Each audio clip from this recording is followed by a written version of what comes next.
Welcome everyone to another Death Wizards game. This will be a solo game.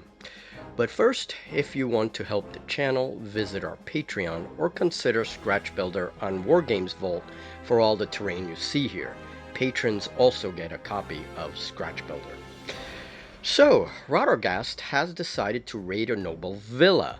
This is a scenario for Game 6, since I played a couple of two-player games with this character, so I just added that to my previous solo games. Today I am playing with 11 rating of undead and playing the scenario in advanced mode. This is the first time that I've tried that in what the game calls story mode. For those of you that don't know, Death Wizards is a game where you play a necromancer and his minions and you go on several missions. The game can be played in story mode or it can be played as a two-player skirmish mode. This game is by Snarling Badger Studios. The setup can be seen here with the villa in the background, a neighboring building, a couple of pools, and ghostly terrain that I added to the mix. There is a road that also branches down the villa and towards the edge of the table. Rotterghast is of the Stitcher legacy, and he's also a Reaper miniature. He is surrounded here by his cousin, named Cousin, an Archer Skelly and Death Knight. The next part of his force is the lovely vampire spawn Mariska, a zombie, and a giant ghost. Rotterghast and his minion are deployed on the right-hand corner of the table. Minions fan out in front of him in a crescent formation. This game is in advanced mode, and I include these archer figures for visual aid, but they play no other role than to shoot out the windows of the villa. The archers will not activate with the heroes, but will fire at the start of every turn, and all minions are affected.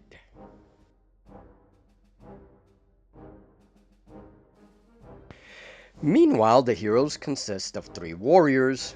All are determined randomly as per the scenario.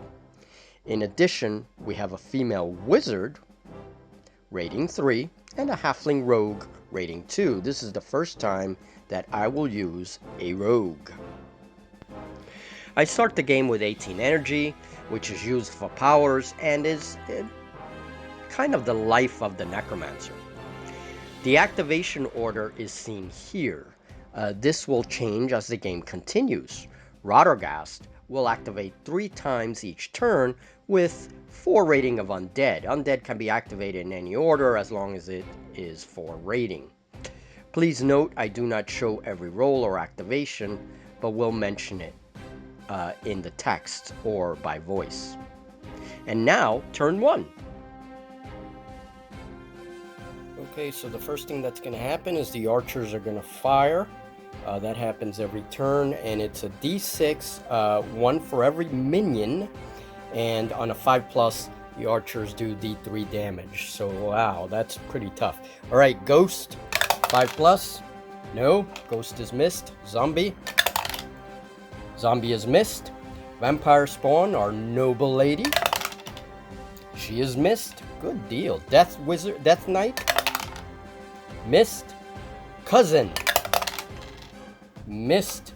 And Archer Skelly. Oh, hit. Alright, so a d3. And of course, that is 3 points. However, he is nothing but bones, so he takes 2 points damage from the archers. So the wizard activates first in the hero order.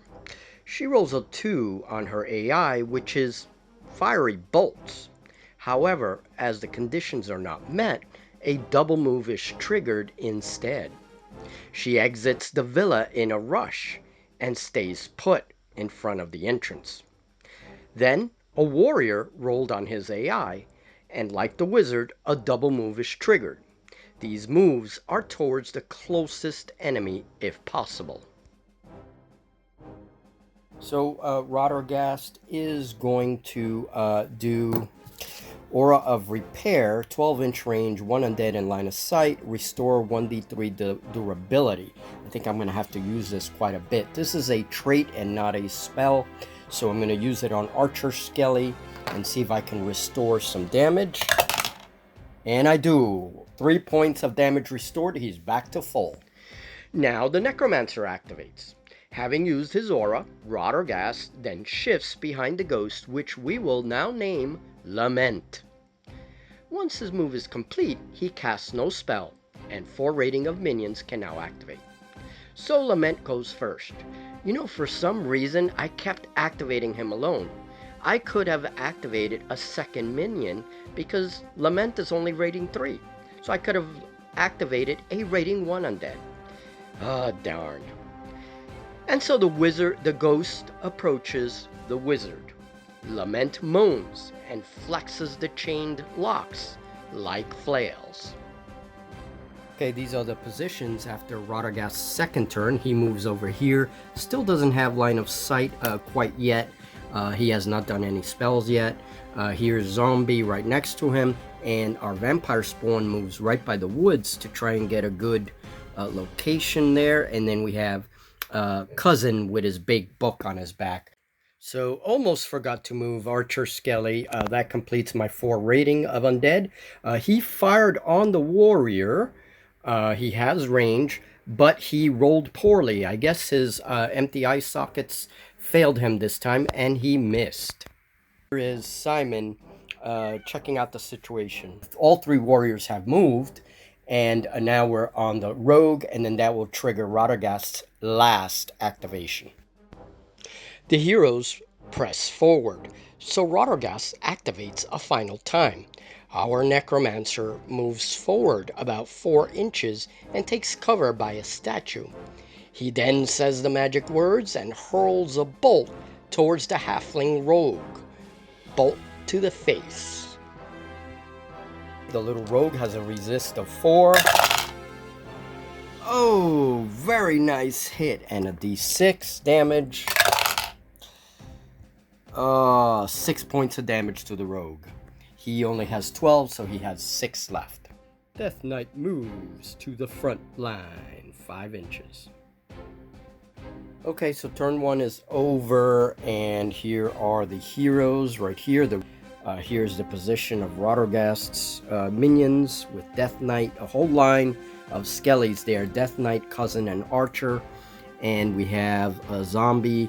We have the Necromancer right here after his 3 activations, and the ghost with the giant locks that he's about to smash somebody with. Alright, turn 2.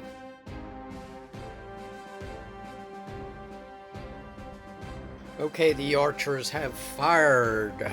Beginning of turn 2. My zombie took 3 damage, and our little lady here also took 3 damage, so they rolled high on their damage rolls.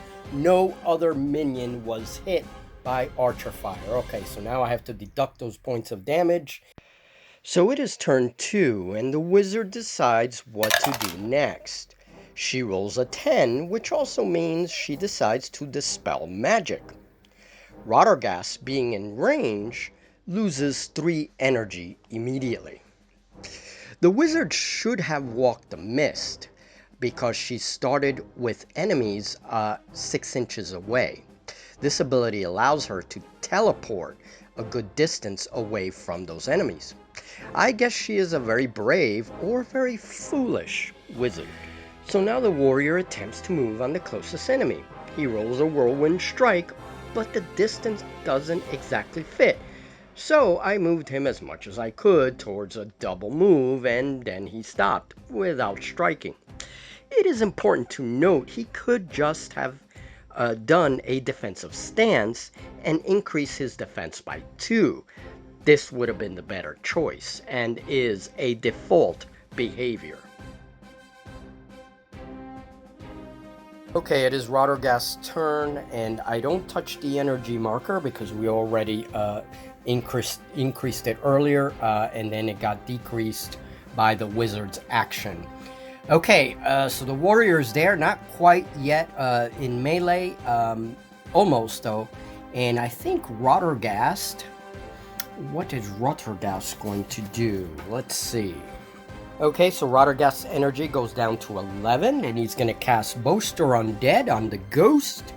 Ghost gets boistered defense and offense by 2, and I think Rotterghast is going to move around the Ghost, kind of move here in front of Zombie, near the forest, still keeping an eye on that warrior. And now for the 4 rating of Undead, Boasted Ghost is going to charge into Wizard. We're going to ignore the warrior. That's right, we're going to ignore the warrior. That could be a very bad idea, but we're going to do it. And Boaster, he is boasted, and he's going to attack the Wizard. And he doesn't have to be in base to base. He could be an inch away from him. I'm always used to putting them base to base. Okay, and the defense of the Wizard is a 6. She is a rating 3, so I need 6s. Let's see what happens. Come on. Oh, okay, I got a crit. Got a couple nice hits there. Checking the special abilities for the Ghost. He is ethereal. He has aging vision, and that's when an enemy rolls a 1. I rolled a 1, but that's when an enemy rolls a 1. They suffer 3 damage. We have a total of, and this was a 10, so 2, 3, 4, 5, 6 hits on the Wizard. The Wizard, from 11, goes down to 5. Another warrior activates, and this time she does have the range to activate a Whirlwind Strike correctly. Okay, so the warrior had a Whirlwind Strike result, and while she wasn't close to any enemy, she was about 6 inches away from Ghost, which puts her within melee attack of the enemy. It will move up to its full move to the nearest enemy and then attack all enemies within 1 inch. So she's going to do a whirlwind attack, and she should probably be a little bit closer on the Ghost there. This little lady warrior has 6 dice for offense. However, because my Ghost is boosted by +2, she needs 8s to hit. Oh, 1 hit. Okay, very good. 1 hit. Ghost durability goes down to 12. All right, not too bad. All right, well, that was one of the warriors. I'm going to move the other warriors and then move on. I will summarize things. Unfortunately, my Ghost is going to suffer another Whirlwind Strike because he is the closest minion, and the other hero, warrior, got a Whirlwind Strike result on her AI table. So we're getting 6 dice ready, same exact thing as before, and hopefully I'll be okay. So 8s to hit. Oh, she rolled a 1. She takes a D3 damage, but she rolled a crit as well. Okay, it looks like she rolled 2 1s and 2 hits. Okay, wow. Okay, so she's rolled 2 critical failures, and it does say that whenever an enemy model hits the Ghost and rolls a failure, they suffer 3 damage, and that's whenever. So because she rolled 2, I'm gonna call it. She's gonna lose 6 points, and the Ghost takes 2 damage from the crit. All right. Okay, so Rotterghast is gonna move, and I think he's going to move right here, and this is his second activation. He's gonna move right there, and he has our little lady there in line of sight, and I'm gonna use Aura of Repair to try and take some damage away. I rolled a 2, which means 1 point, so she has 2 points. I'll restore 1 point to her, so not that great, but all right. Okay, so now that he's done that,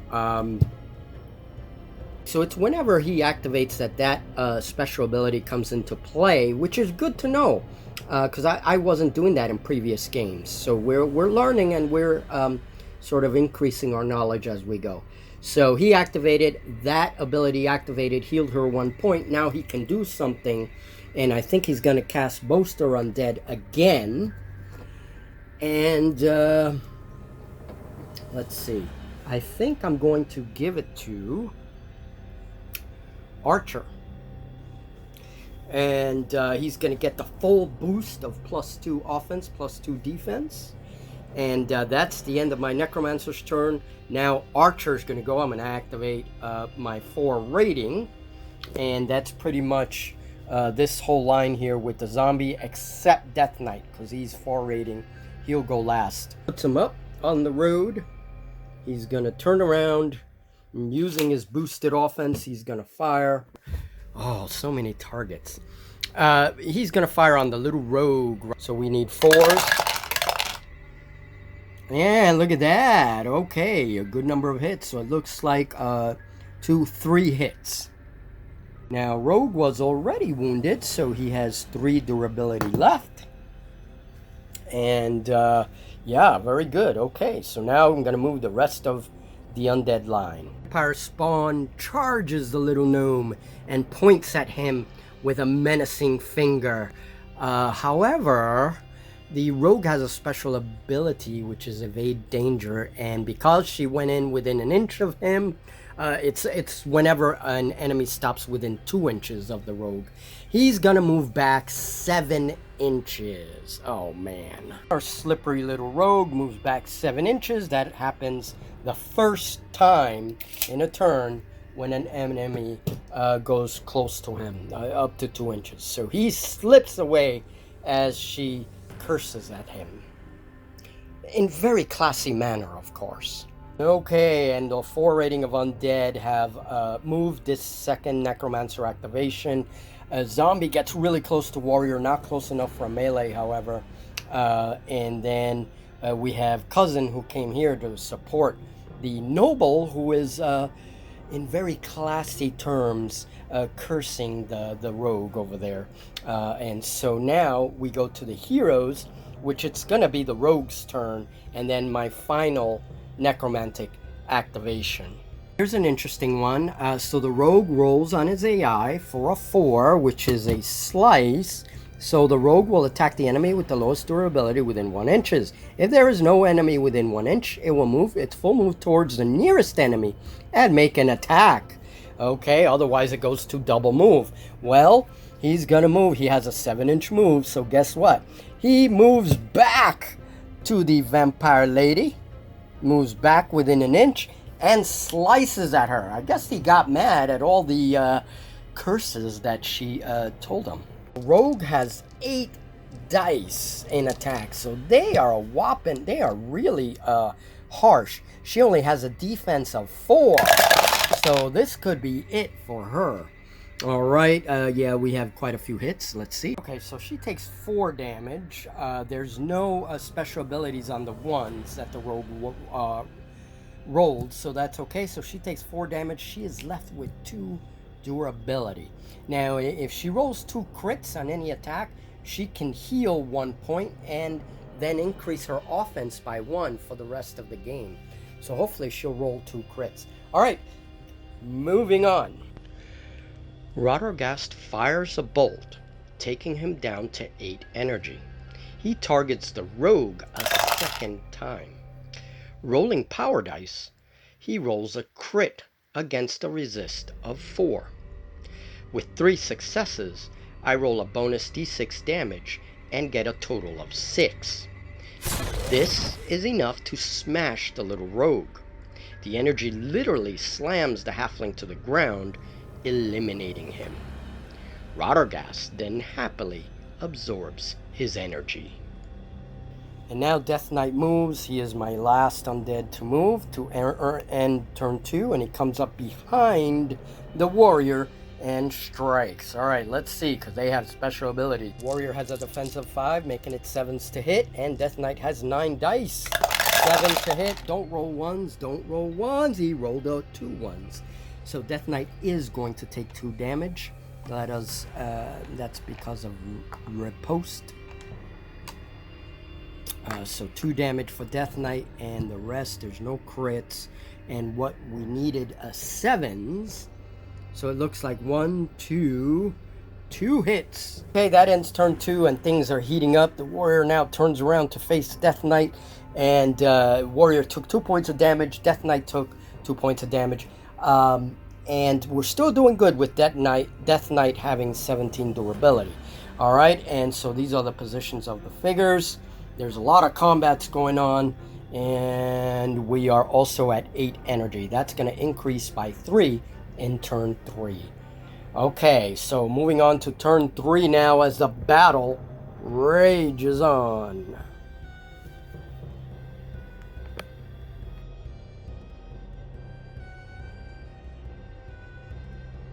So the archers in the windows fire, and this time they got a few good hits. Alright, so Ghost did not get hit. Zombie did not get hit. However, Death Knight got hit with 3 points of damage. Our Vampire got 1 point of damage. Cousin got 1 point of damage. And our Archer got 1 point of damage. However, since there's nothing but bones, this becomes nothing. This becomes nothing. So they're good.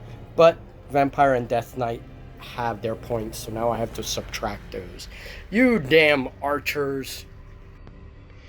Back to the wizard in this crazy combat that has developed in front of the villa entrance. Finally, she remembers to Misty Walk and teleports out of battle. So, summarizing what just happened, that red warrior there, that female warrior, strikes my ghost and does 5 hits. And that's including a crit right here. So 5 hits in total. And that's the damage that Ghost takes. Alright. Rotterghast activates and fires a bolt at the closest warrior. I don't grant the crit for power dice, so he has 2 successes. This leaves the warrior with 5 durability. But no matter, Cousin then steps in and inflicts the necessary damage to kill the same warrior. Too bad Rotterghast is just a bit too far to absorb her energy. Well done, Cousin. Well done.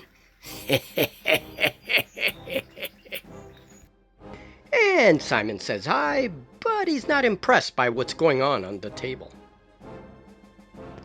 The 4 rating of Undead continues to activate, with Death Knight facing off against the human warrior, but he will take his turn soon. I focus on activating single rating Undead like the Archer Skelly. He moves up 6 inches, with the wizard in his sights, then he fires and inflicts 1 damage on the wizard. She's very low on durability, so every old arrow helps. Following the wizard, a warrior activates for another whirlwind strike result.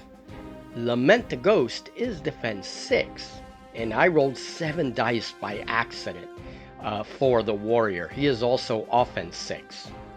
Still, he got a good number of hits and 1 critical failure. Due to Lament's aging vision ability, the warrior will suffer 3 damage because of that 1. A high price to pay indeed. Red Sonja is now down to 6 durability. The second whirlwind attack aims at Mariska, my vampire spawn. She is only defense 4 and suffers a crit among the hits. Mariska is taken down with an inhuman screech.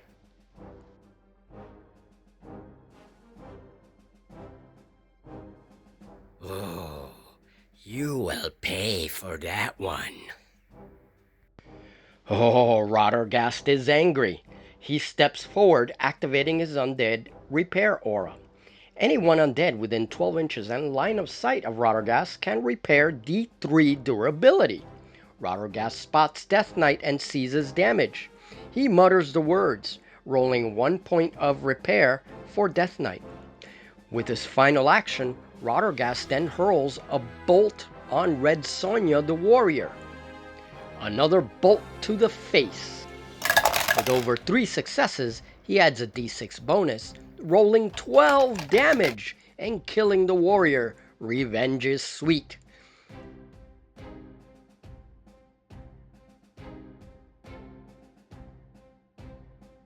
Red Sonja is plastered by the bolt, and Rotterghast absorbs 3 energy. My 4 rating of Undead will be represented by Death Knight. The warrior does not get the defensive specialist bonus because Zombie is also 1 inch away from the warrior.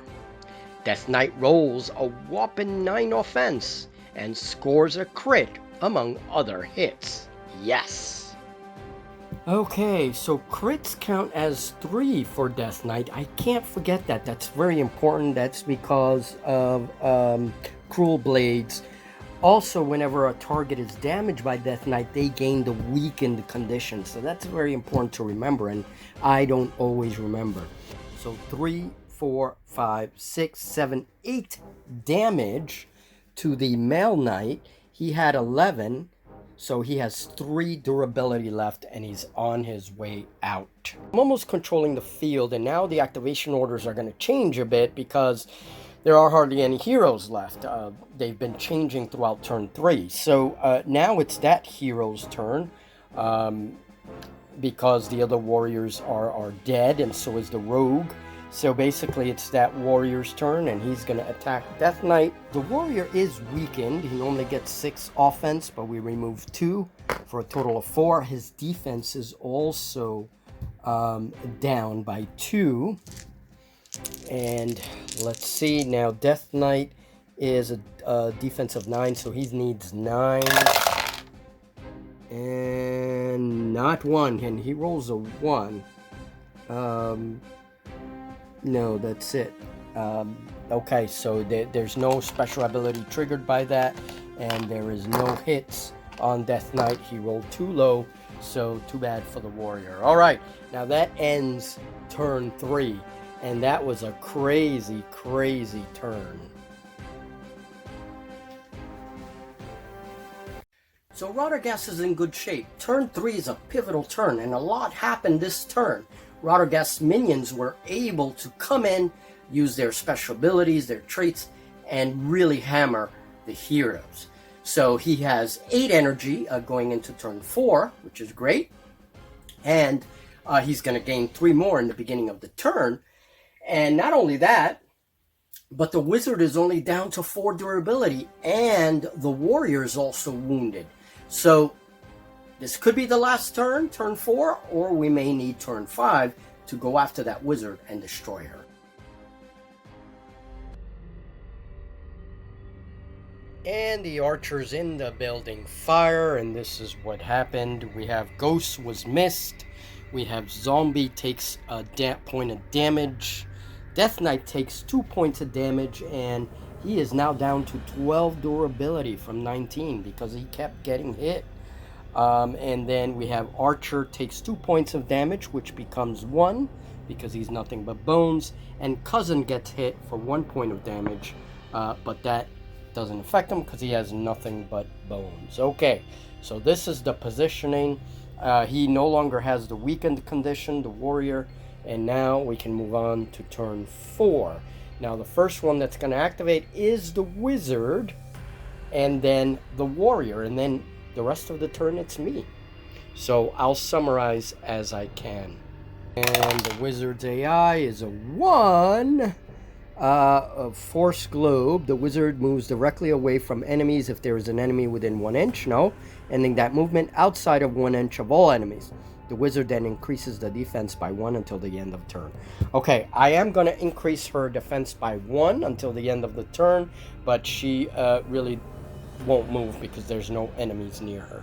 Now the warrior, 5. Whirlwind Strike. Wow, that's been really common. Okay, so he's going to attack both Zombie and Death Knight. Let's do Death Knight first. No defensive specialist on the warrior, and he gets his full 6 dice. He needs 9s to strike on Death Knight. And let's see. Oh, it looks like a 1 there. That doesn't do anything. Okay, no hits. Only a close 8. Or 2 enemies on him, not 1. So he attacks Zombie. And now Zombie has a defense of 3. He needs 3s, and yes, oh my, does he have hits on Zombie. So he does a total of 5 damage to Zombie.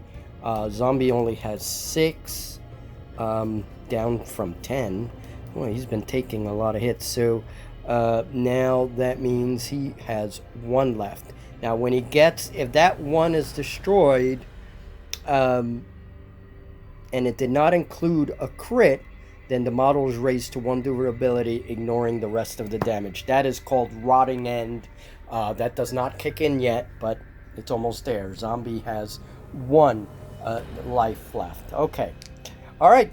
So let's move on now. It is Rotterghast's turn, and this is it. Rotterghast energies recharge from 8 to 11 before he activates, and now he is going to move. And he's going to move towards that wizard. Now, she has a high resist, though. So this is a long shot. But she only has 4 health. So he's going to fire a bolt of negative energy. Let's see. Will he do it? Will he do it? I don't know. Her resist is a 9. So this is a long shot. This is a long shot. Oh, he's got a 9 and a 10. 2 successes. All right. Well, that's okay. He does 1d10 damage. Come on. Anything over 4. 5. And here it is. Dun, dun, dun, dun, dun, dun, dun, dun, dun, dun. Boom. Right out. And she is out and destroyed. The smell of victory. Because he activated, his aura is a 12-inch range. So let's see if he can heal Death Knight. So he does a D6. It's a D3 roll, actually. Alright, so he heals 3 points of damage, which is great. Okay. And that's because of Rotterghast's aura of healing every time he activates. As long as the friendly is within 12 inches. Now it is his 4 rating of undead. Let's move he's 3, rating 3, so I can only move him. Actually, all my guys go, because I mean the hero moved once already, so it's now my rating 3 guy. He goes and he attacks. Ghost attacks with 6 dice. If I roll a 1, Ghost takes damage because of repulsed from the warrior. No defensive specialist for the warrior, and he needs defense of 5. All right, and we have a crit. Oh, this could be it. He has 6. No, he has 3 left. Oh, that is it. He is done, and the game has just ended. Suddenly swings those massive locks as if they were flails and smashes the warrior in, knocking Death Knight down in his excitement. Excellent, and game is now over at turn 4, and Rotterghast controls the field. Victory, my family. Victory. And now, complete this victory and destroy those archers. Give me more bodies to work on.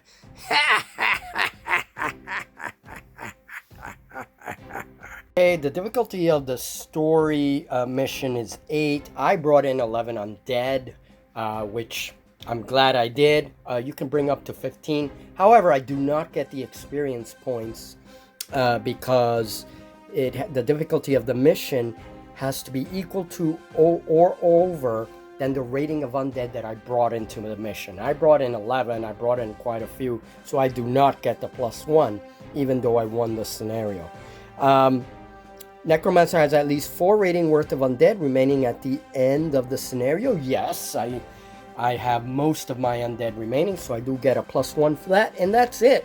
Okay, and looking at the rewards of the scenario, if you played the scenario advanced, which we did, you also gain 2 additional experience if your Necromancer achieves victory. Okay, so I do get 2 additional experience. We'll add that to the experience that I have, so I have a total of 4.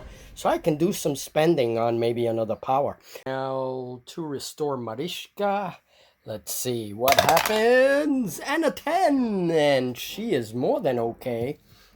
So let's see, a 10 is upgraded somehow. The necromantic minion has been improved. Increase a single stat of your choice by 1. Okay.